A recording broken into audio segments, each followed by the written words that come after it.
நீங்க ஒரு விஷயத்த நோட்டீஸ் பண்ணிருக்கீங்களா? நம்ம டே ஃபுல்லா ரொம்பவுமே பிஸியா எந்த விதமான ஒரு திங்கிங்குமே இல்லாம இருப்போம். ஆனா நைட் வந்தா நம்ம மைண்ட் உடனே ஓவர் திங்கிங்கை ஸ்டார்ட் பண்ணிடும்.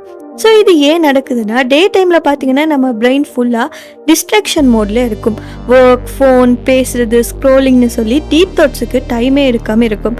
பட் நைட் வந்ததுமே சைலன்ஸ், எந்த விதமான டிஸ்ட்ராக்ஷனுமே இல்லை. ஸோ அப்போ தான் நம்ம பிரெயின் திங்க் பண்ண ஸ்டார்ட் பண்ணுது. அதாவது டே டைம்ல நீங்க இக்னோர் பண்ணி வச்ச எல்லா தாட்ஸுமே நைட்ல கியூல வந்து நிற்கும். அண்ட் அடுத்த ரீசன் என்னன்னா, நைட்ல ஸ்ட்ரெஸ் ஹார்மோன்ஸ் எல்லாம் இன்க்ரீஸ் ஆகும். ஸோ சின்ன ப்ராப்ளம் கூட மிகப்பெரிய ப்ராப்ளம் ஆகி தான் ஃபீல் ஆகும். அண்ட் இன்னும் ஒரு இம்பார்ட்டண்ட்டான விஷயம் என்னன்னா, நீங்க பெட்ல படுத்த உடனே பாடி ரெஸ்ட் மோடுக்கு போயிடும்.